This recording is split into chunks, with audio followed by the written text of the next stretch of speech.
Media మిత్రులందరికీ నమస్కారం.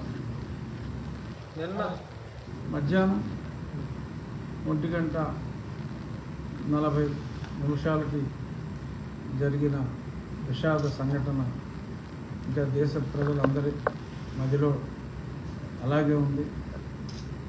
ఎన్నడూ ఊహించలేరు. ఎక్కడో సముద్రం మధ్యలో ప్రమాదం జరగటం లేదా కుట్రదారులు కూల్చివేయటం కొన్ని సంఘటనలు మనం అప్పుడప్పుడు 5 ఏళ్ళకో 10 ఏళ్ళకో చూస్తాం. కానీ ఇలా కళ్ళెదురుగుండా అక్కడే ఎగిరిన విమానం 650 అడుగులు పైకి వెళ్ళి కూలిపోవటం, ఎందరో ప్రజలు విమానంలోని వారే కాకుండా ఒక ఆయన మృత్యుంజయుడు ఉన్నాడు, సంతోషం. కానీ సుమారు ఒక 80 నుంచి 90 మంది భోంచేస్తున్న వాళ్ళు, హాస్టల్లో ఉన్న వాళ్ళు కూడా మరి సడన్గా ఇలా మృత్యువాత పడటం ఇది పెను విషాదం. ఆ విషాదంలో తనువు చాలించిన వారందరికీ నా ప్రగాఢ, వారి కుటుంబ సభ్యులందరికీ నా ప్రగాఢ సంతాపాన్ని తెలియజేస్తున్నాం.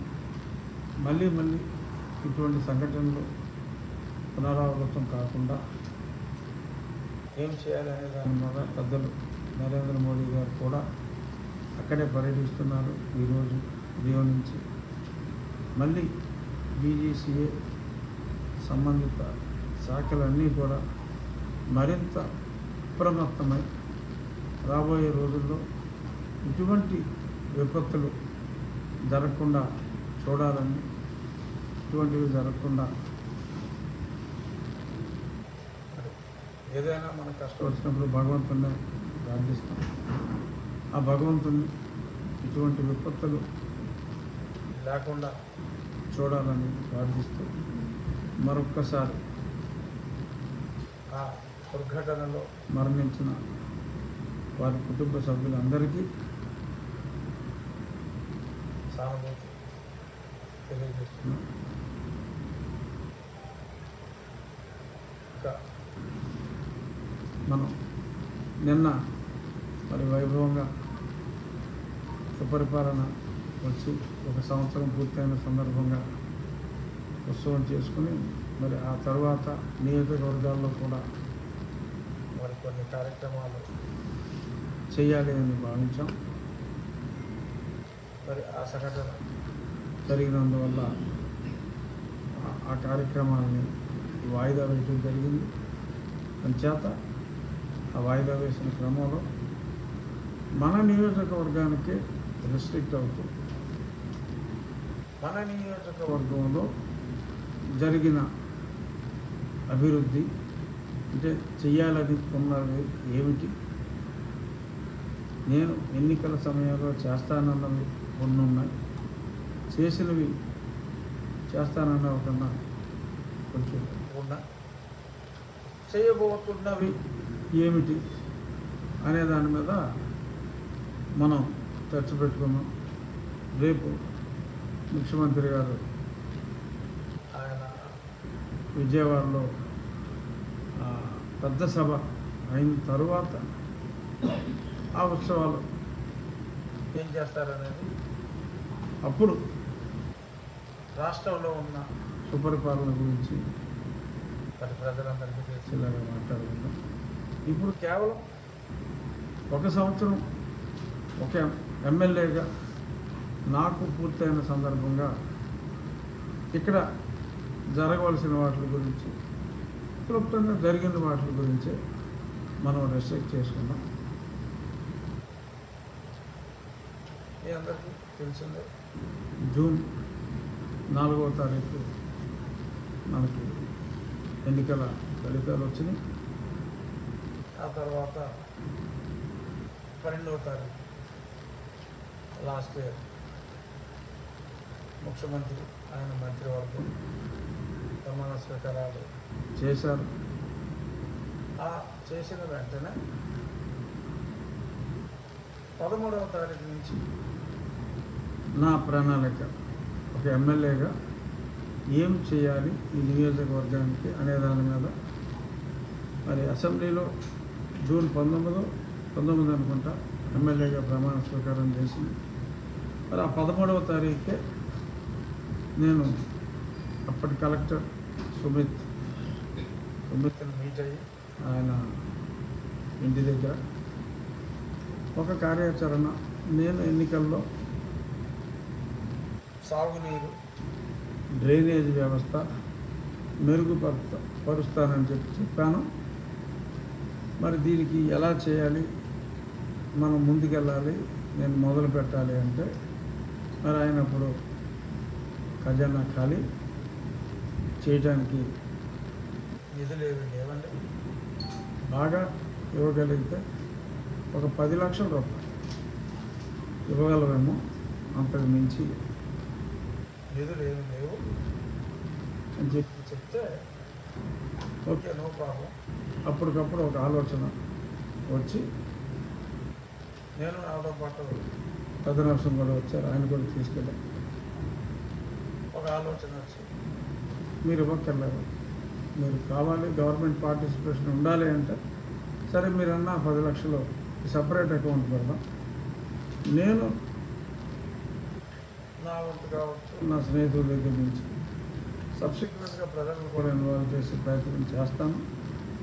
బట్ నేను అన్నమాట ప్రకారం నేను పని చేయవలసిందే అని చెప్పి అప్పటికప్పుడు ఉండి infrastructure development, drainage and infrastructure అని నేను కూడా ఆ మొదటి సిట్టింగ్లోనే ఫైనలైజ్ చేసి ఆయనతోటి ఆ మరుసటి రోజు ఆయనతోటి అకౌంట్ ఓపెన్ చేయించి ముందుగా నేను కొన్ని నిధులతో మొదలుపెట్టి స్నేహితులతో మాట్లాడి 5 లక్షలు అని చెప్పి అలాగే ఆ నిధితో సొంతంగా పనులు చేయడం ప్రారంభించారు. అది గ్రామస్తులు రైతులు అందరూ కూడా ఎప్పుడో 5 ఏళ్ళుగా 10 ఏళ్ళుగా మరి వదిలేసిన కాలువలను చేపట్టడం చూసి ప్రజలు కూడా స్వచ్ఛందంగా చాలా చోట్ల ముందుకు రావటం, చాలా పనులు మనం ప్రారంభించి ఒక చైతన్యం అనేది డెవలప్మెంట్కి ప్రభుత్వం నిధులే అక్కర్లేదు, మనం కూడా ప్రజల భాగస్వామ్యంతో చేసుకోవచ్చు. సరే తర్వాత P4లు ఇవన్నీ కూడా తర్వాత వచ్చినా అసలు రియల్గా P4 అనే కాన్సెప్ట్ రాకముందు అది P4 అంటామా, P3 అంటామా, P5 అంటామా అందరం పక్కన పెడతాం. మనం మొదలుపెట్టాం ఒక కాన్సెప్ట్, అది వేగంగా వెళ్ళింది. ఆ తర్వాత స్కూల్స్ ఇన్ఫ్రాస్ట్రక్చర్, చక్కని క్రీడా ప్రాంగణాలు ఉండాలి. ప్రభుత్వ పాఠశాలల్లో స్థలాలు బాగున్నాయి కానీ సరైన ఆట స్థలాలుగా మార్చలేదు. స్థలం ఉంది కానీ ఆట స్థలాలు లేవు. మరి విద్యార్థులకు సరిపడా బల్లలు లేవు. మరి ఇటువంటివి ఎన్నో సమస్యలు ఉన్నాయి. అంత మురుగుంటలాగా ఆ ఆట స్థలాలన్నీ మురుగుంటలాగా ఉండి స్కూల్ కావచ్చు, ఎక్కడైనా సరే రొచ్చు, బురద, గేదెలు ఇలా ఉన్నాయి. మరి ఆకివీడు స్కూల్లో మరి మొత్తం అంతా ఫిల్ చేసాము. ఉండి హై స్కూల్లో 5 ఎకరాల స్థలాన్ని ఫిల్ చేసి ఒక 60-65 లక్షల రూపాయలు ఉండి హై స్కూల్ ఖర్చు పెట్టాం, ఓపెన్ చేసాం, మీరు అందరూ చూసారు. అలాగే పాలకోడేరులో కూడా ఇంచుమించు 55 నుంచి 65 లక్షల మధ్యన పాలకోడేరు స్కూల్కి, ఇవన్నీ కూడా ప్రభుత్వం నుంచి సింగిల్ పెన్నీ తీసుకోం. ప్రజలు ఆ స్నేహితులు వీటితోటే మనం ఈ స్కూళ్ళు అన్నీ అభివృద్ధి చేయటం.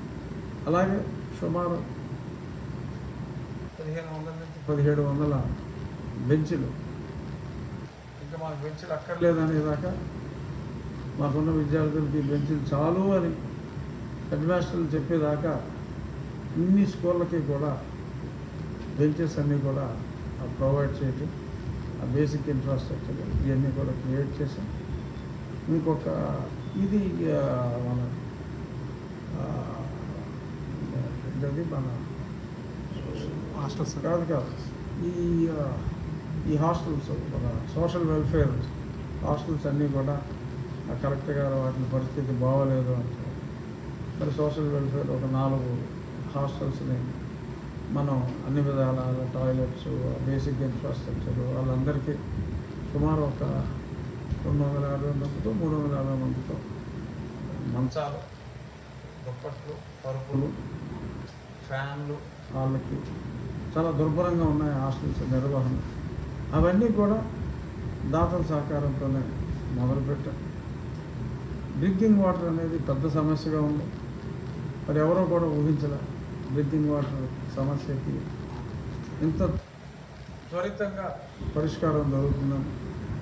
మరి ప్రభుత్వం ఒక 18 మైక్రో ఫిల్టర్స్ శాంక్షన్ చేస్తే కెనరా బ్యాంక్ ద్వారా మనం ఒక 25, అని నా స్నేహితుల ద్వారా ఇంకొక ఆల్మోస్ట్ ఒక 15 ఎంపీ లాట్స్లో ఒక 4 పెట్టాం. అది కూడా ఒకటి మళ్ళీ దాతల నుంచే లాస్ట్ వీక్ క్లియర్ చేసాం. 3 అంటే 3 పెండింగ్లో ఉంటాయి. అది ఎంపీ లాట్స్.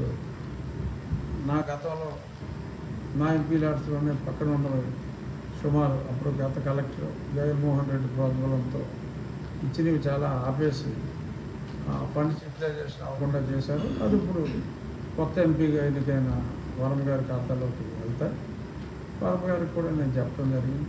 నా అమౌంట్ ఏదైతే ఉందో ఆ నియోజకవర్గాన్ని, నా ఇప్పటి నియోజకవర్గాన్ని మ్యాక్సిమం కేటాయించమని చెప్పడం జరిగింది. అందులో ఆ 3 ఊళ్ళో కూడా అయిపోతే ఇంకా మంచినీటికి ఇబ్బంది అనేది ఉండదు. బట్ మంచినీరుకి మరొక పెద్ద సమస్య ఈ రైతులు, చేపల చెరువులు, రియల్ చెరువులు రైతులు దర్జాగా పోతే పక్కవాడు ప్రాణమే కదా అనే వాళ్ళంతా భీమవరంలో ఉంటున్నారు. అక్కడ కాలువలన్నీ కలుషితం చేస్తూ ఊర్లో పోతున్నారు. వీళ్ళు మున్సిపాలిటీ నీళ్ళు తాగుతున్నారు. అది కరెక్ట్ కాదు. మరి ఎవరైతే చెరువుల్లో నీళ్లు డైరెక్ట్గా పంట కాలాల్లో కలుపుతారో వాళ్ళ మీద తీవ్రమైన చర్యలు కూడా మరి గతంలో ఎప్పుడు ఎవరు ఊహించలేదు.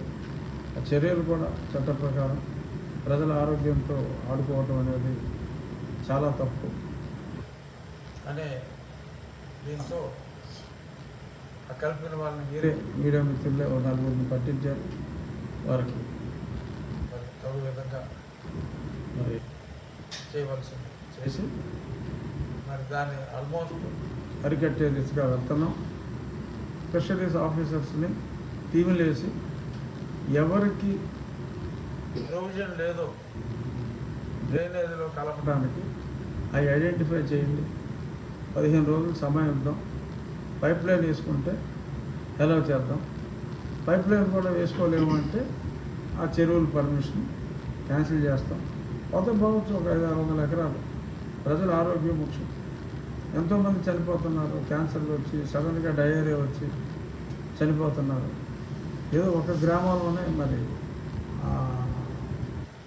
కలవకూడ అవతల గ్రామం గుజరాత్లో మోడీ దగ్గర 8 2-3 నెలల కాలంలోనే చనిపోయారు. ఇవన్నీ వాటర్ బాండ్ డిసీజెస్ వల్ల వచ్చినాయి. సో ఉక్కుపాదం మోపుతున్నాం. అందులో ఎటువంటి మొహాటం లేదు.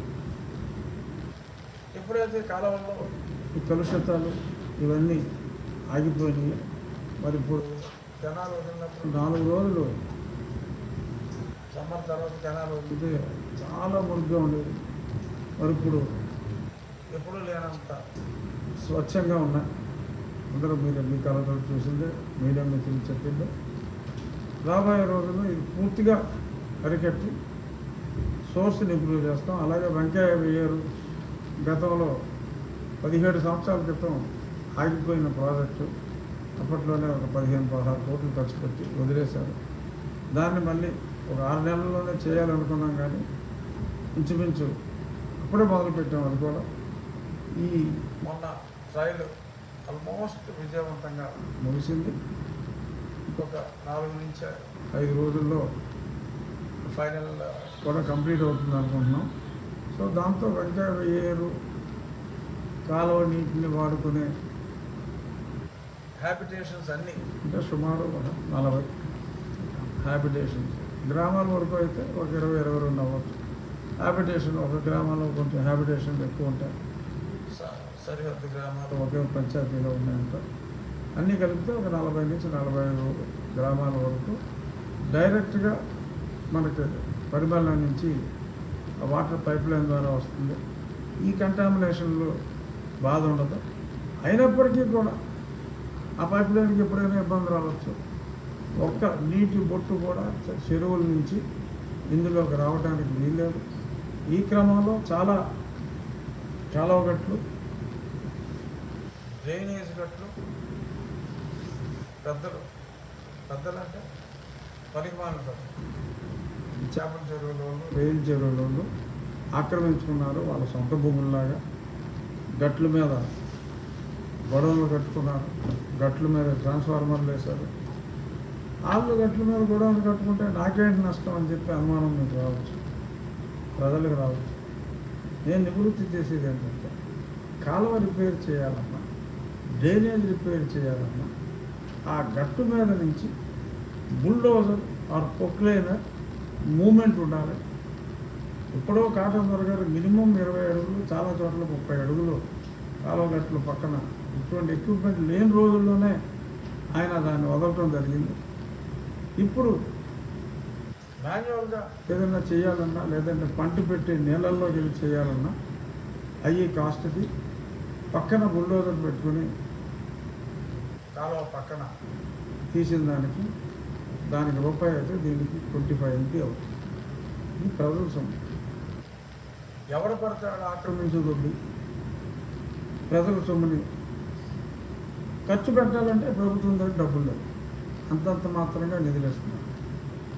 సో ఈ ప్రభుత్వం దగ్గర డబ్బులు లేవు. రైతు చేసుకోవాలి అంటే అతనికి మోయడానికి భారం కాకూడదు. ఆడేళ్ళతో ఆడదన్నే పొడుచుకుంటున్నాడు. ఈడు ఆక్రమించాడు, నాడు సుబ్బరాజు ఆక్రమించాడు, వెంకటరాజు ఆక్రమించాడు, రామరాజు ఆక్రమించాడు అని చెప్పి ఇంకో కోటేశ్వరం, అది ఇంకో వెంకటేశ్వరం, ఇంకో తోటనాయుడు గారు, ఇంకో నాయుడు గారు ఆక్రమించారు. ఎవరికి కూడా రిపేర్ చేసుకుంటానికి వీలు లేకుండా అయిపోయింది. సో రాజు లేదు, రెడ్డి లేదు, కమ్మ లేదు, నాయుడు లేదు, బీసీ లేదు, ఎస్సీ లేదు. ఎవరు ఆక్రమిస్తే అవన్నీ కూడా తీసేస్తున్నాం. కొద్దిమంది ఆహాకారాలు చేసుకుంటారు, అవన్నీ కూడా తీసేస్తున్నాం. మీరు ప్రత్యక్షంగా వస్తున్నారు. మొన్న రుద్రాయకోట దగ్గర కూడా మనం చూసాం, 91లో రిపేర్ చేశారు. ఎవరు కాదు, కూడా పోయినా పట్ల చెత్త అంతా తీసుకెళ్ళి ఆ ప్లాస్టిక్ని తీసుకొచ్చి అందులో వేస్తున్నారు. ఈ పంచాయతీ వాళ్ళు కూడా, ఆ సెక్రటరీలు కూడా చాలా దరిద్రంగా నీచంగా బిహేవ్ చేస్తున్నారు. ఈ పంచాయతీ వాళ్ళు తీసుకెళ్ళి ఆ కాలువ కట్టినేసేస్తున్నారు. ఆడే ఆ పంచాయతీ సెక్రటరీలు, ఈ రాజు వ్యవస్థ కూడా నిర్వీర్యం అయిపోయింది. అతి దరిద్రంగా మురికి కోపంగా మార్చారు. ఇవన్నిటినీ కూడా, ఈ మురికినంతా కూడా నేనే వాగ్దానాలు చేయలే. ఎలక్షన్ ముందు ప్రక్షాళన చేయాలి అనే ఉద్దేశంతో కఠినమైన చర్యలు తీసుకుంటున్నాం. అలాగే కాలువలు, పంట కాలువల పక్కన ఇల్లు కట్టేసి ఆ డ్రైనేజ్ డైరెక్ట్గా వాళ్ళ మలమూత్రాలన్నీ ఈ పంట కాలువల్లో వదిలేసి ఎంతోమంది ఎన్నో ఇబ్బందులు పడతారు. అలవలు ఆక్యుపై చేసి ఇండివిజువల్ వ్యక్తులు గట్లు ఆక్యుపై చేసి మళ్ళీ వాళ్ళ చెరువు నీళ్ళు ఇందులోకే కలిపి, ఇదివరకు నా చిన్నతనంలో నేను పండక్కి ఊరు వచ్చినప్పుడు నా గీతలు చాలామంది ఆ పైనుంచి గుడిమి అని చెప్పి ఆ పైనుంచి దూకి ఈ ఉండి కాలువ, నేను ఎప్పుడైనా భీవరం వస్తే మా చిన్నప్పుడు ఆ భీవరం నుంచి ఆ కాలువ పొరుగుతూ జనాలు ఈత పడుతూ ఉండేవారు. ఇవాళ దిగితే తోలు ఊడిపోద్ది జనాలు. గేదెలు కూడా దిగట్లేదు. మీరు ప్రత్యక్షంగా చూస్తున్నారు. ఎక్కడైనా అసలు గేదెలు దిగుతున్నాయా? గేదెల చెరువుల్లో కూడా గేదెలు దిగట్లా. అసలు ఒక చెరువులో కాలువలో స్నానం చేసినోడు నాకు అసలు ఈ మధ్యకాలంలో కనపడలా. సో అంత దారుణంగా తయారైంది. నేను చిన్నప్పుడు చూసిన, అప్పట్లో చేపల చెరువులు లేనప్పుడు ప్రజలంత విచ్చలవిడిగా కలుషితం చేయనప్పుడు ఎలా ఉండేదో, నా చిన్ననాటి పల్లెటూరు ఎలా ఉందో అదే విధంగా తీర్చిదిద్దాలి అని నేను కంకణం కట్టుకొని ఆ దిశగానే ముందుకెళ్తున్నా. ఎవడు అడ్డం వచ్చినా దీన్ని ఆపేది లేదు. ఇలాగే రాబోయే కొద్ది అదే రేంజ్లో ఈ కాలువ గట్లు ఆక్రమణలు, రైతుల ఆక్రమణలు, ఇల్లు కట్టి ఆక్రమణలు, అట్ ది సేమ్ టైం ఎవరినైతే మన కాలనీల్లోకి గతంలో ఇచ్చిన గత ప్రభుత్వంలో ఇచ్చిన కాలనీలు కావచ్చు, ఇప్పుడు కొత్తగా కూడా 2 చోట్ల ఇస్తాం. ఇల్లు తీసిన వాళ్ళందరికీ కూడా ఇప్పుడు అక్కడ తాళకోడ ఉంది. తాళకోడ మొన్న వాటర్ ప్లాంట్ మొదలుపెట్టాం. 5 కోట్లతో ఇక్కడి నుంచి సైడ్లు తీసుకుంటే వేరే ఇళ్లలోకి వెళ్ళి వీళ్ళు మళ్ళీ అద్దెకించుకుని ఇలాగ చేసి బ్యాచే ఎక్కువ. సో ఇక్కడ ఆ పార్టీ వాళ్ళు ఈ పార్టీ వాళ్ళు అన్యాయం అని గొడవ చేసినా కూడా న్యాయం అనుకున్నది న్యాయస్థానాలకు వెళ్తాను. న్యాయస్థానాలు చెప్పిన తర్వాత చాలామంది కోర్టుకి వెళ్తారు. ఆ నాయకులు, కొన్ని పార్టీల నాయకులు వాళ్ళందరి దగ్గర డబ్బులు తీసుకుని కోర్టులో వేస్తున్నారు. వీళ్ళకి తెలియదు ఏంటంటే హైకోర్టు కూడా ఏం చేయలేదు. సుప్రీంకోర్టు మార్గదర్శకాలు క్లియర్గా ఉన్నాయి. కాలువగట్ల ఆక్రమణలు, రోడ్ల మీద ఆక్రమణలు, పబ్లిక్ డిస్టర్బెన్స్, పబ్లిక్ ఆరోగ్యానికి హానికరం, చెరువుల చుట్టూ మంచినీటి చెరువుల చుట్టూ ఆక్రమణలు చెల్లవు అని సుప్రీంకోర్టు ఆర్డర్ ఉంది. వీళ్ళు తెలియక హైకోర్టుకి వెళ్తే జరిగేది ఏంటంటే హైకోర్టు నిజాలు తెలుసుకోవడం కోసం ముందు ఒక స్టే అంట. నిజాలు మనం సబ్మిట్ చేసిన తర్వాత పని చూసుకో బాబాయ్ అంటారు. జరిగేది అదే. 1 నెల 2 నెలలు ఆలస్యం అవుతుంది తప్ప ఎవడు ఉడతో పూలికి ఇక్కడ ఆగేది ఏమీ లేదు. మేము రిమూవ్ చేసేది ఖచ్చితంగా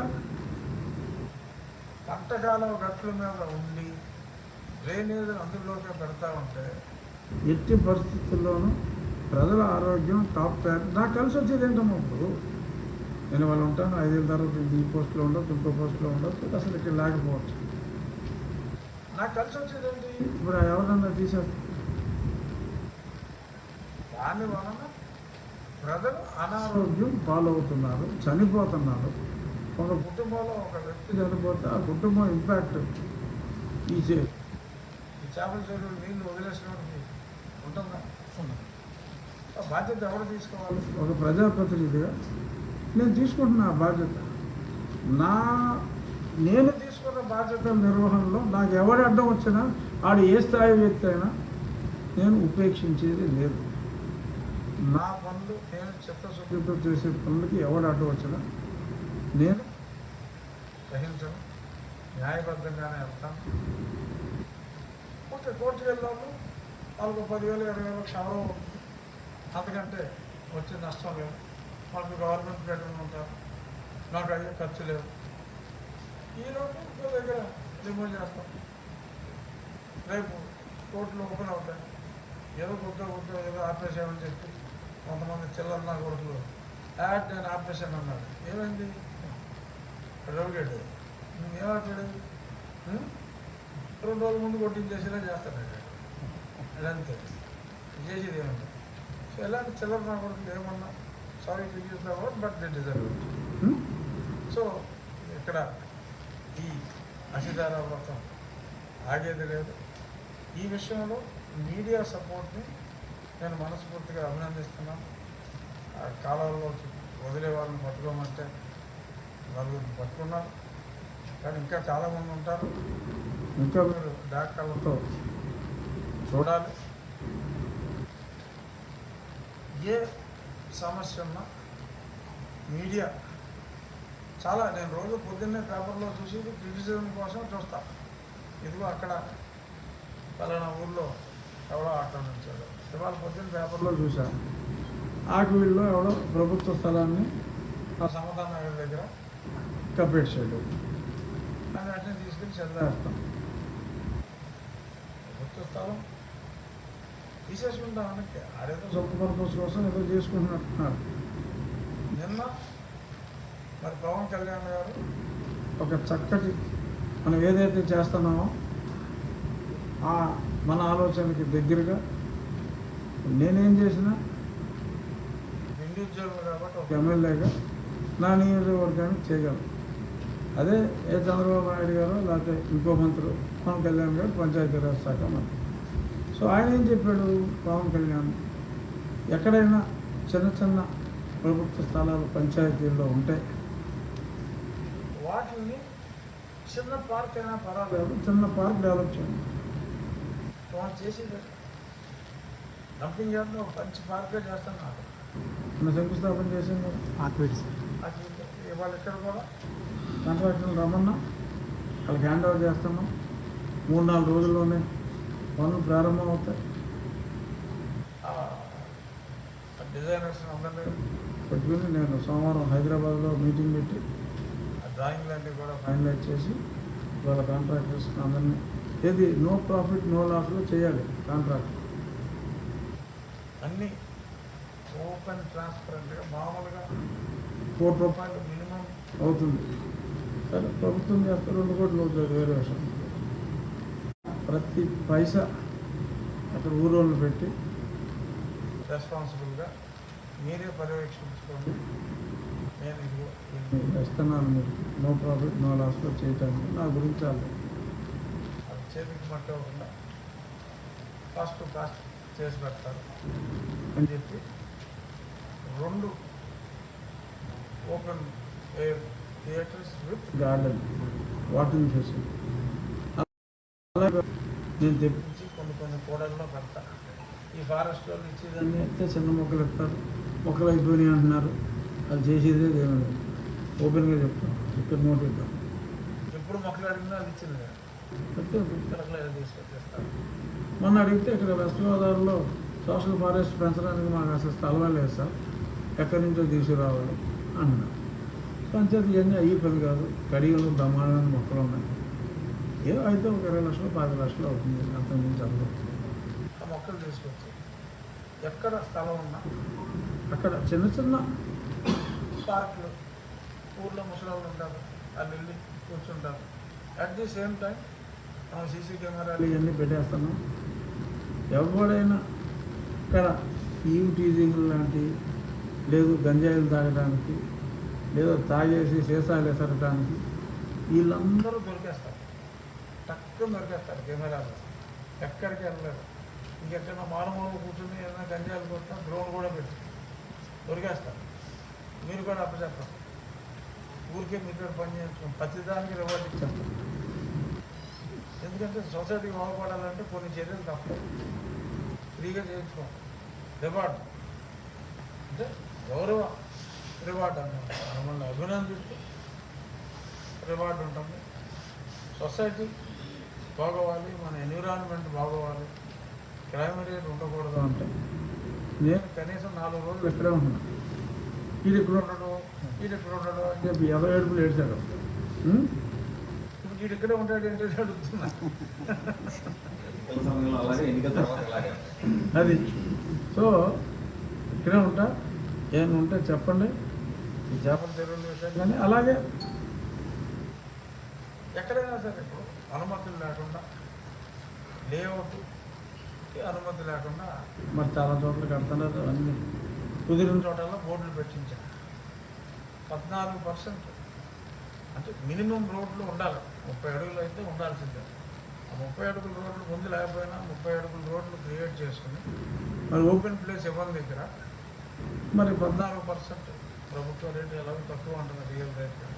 ఆ 14% కడితే డెఫినెట్గా ఆ ఇళ్ళకి అనుమతి ఇచ్చి ఆ కాలనీలు అభివృద్ధి చెందేలాగా. ఎందుకంటే వాళ్ళకి 2,90,000 శాంక్షన్ చేయొచ్చు. కానీ ఆ లేఅవుట్లో ఆ మినిమం 30 అడుగులు లేకుండా వేస్తే అవి మురికి వాడలాగా తయారవుతాయి. తరువాత రోడ్డు పక్కన ఒక రేడి వేయాలన్నా ఏమి వేయాలన్నా 30 అడుగులు ఉండాలి. సో ఈ ప్రమాణాన్ని పాటించే విధంగా ఉంటాయి. సో 14% వాళ్ళు కడితే డెఫినెట్గా ఆ కాలనీలు కూడా చాలా వినతులు వస్తున్నాయి. అవన్నీ కూడా కన్సిడర్ చేసి క్లీన్గా ఉండాలి అంటే మన ప్రవృత్తిలో మార్పు రావాలి. మీరు నా ఆఫీస్ చూసారు, ఎక్కడైనా చెత్త ఉంటే కన్సర్న్ నేను వాయించాలి. ఎక్కడ చూసినా సరే క్లీన్గా ఉంటుంది. నా ఇల్లు ఎలా ఉంటుందో, నా ఆఫీస్ ఎలా ఉంటుందో అత్యాశ అనుకోవచ్చు. నా నియోజకవర్గం అలా ఉండాలి అనేది నా కోరిక. ఆ దిశగా 10 మంది తిట్టుకున్నా ఇదేంటారా మన గురించి చెప్తాడు ఎలా సోదని ఎవరన్నా అనుకున్నా అంతేరా నేను సోదిగానే అని చెప్తూ మనం ముందుకెళ్దాం. ఈ విషయంలో మీ సహకారం పూర్తిగా అందించండి. జిల్లా యంత్రాంగం సంపూర్ణ సహకారం ఉంది. కలెక్టర్ గారు, ఎస్పీ, లా అండ్ ఆర్డర్ విషయంలో ఎస్పీ గారు, అలాగే ఈ పంచాయతీ సెక్రటరీలు చాలామంది పనులు చేసి సాగుతారు. క్రమక్రమంగా మరి సగం మంది ఏ పని చేయకుండా ఫుడ్లు అప్పగించి చూడటానికి అలవాటు పడిపోయారు. మార్పు తీసుకొస్తున్నాం. ఏం చేయగలం? ఉన్నది వాళ్ళనే సర్దుకోవాలి. మార్పు తీసుకొస్తున్నాం. మనం చూశారు 19 సెంట్లలో 4 అంతస్తులు కడిచింది. 19 గజాలు. 19 గజాలు. అరసెంట్ కన్నా తక్కువ. అరసెంట్ అంటే 50 గజాలు ఉండాలి. 25 ఉండాలి. అరసెంట్ అంటే 24. 25 ఉండాలి కదా అరసెంట్. అవును. అరసెంట్ కన్నా తక్కువ మరి రోడ్డు మీద కడితే మరి ఆ సెక్రటరీని అడిగితే నేను చెప్పానండి వాళ్ళు కట్టేసేయండి అని చెప్పి మాట్లాడితే ఏం చేయాలి? సో అలా ఉన్నారు. ఆ వ్యవస్థను కూడా సరిచేయాలి. కలెక్టర్ గారికి కూడా చెప్పడం జరిగింది. సో జిల్లా యంత్రాంగం సంపూర్ణ సహకారం ఉంది. మెజారిటీ ప్రజలు కూడా ముందుకొచ్చి మన ఊరు మనం బాగా చేసుకోవాలి అని చెప్పి చెప్తున్నారు. సో ఇదే సహకారంతో రాబోయే 6 నెలల్లో ఇప్పుడు ఏదైతే ప్రారంభించామో అవన్నీ కూడా ఒక షేప్కి తీసుకొచ్చేస్తా. ఈ 6 నెలల తర్వాత ఇంకా ఏం చేస్తే బాగుంటుంది అనేది నేను ఆలోచిస్తాను, మీరు ఆలోచించండి. ప్రస్తుతానికి ఈ సంవత్సరానికి మనం ఎన్నో నియోజకవర్గాల కన్నా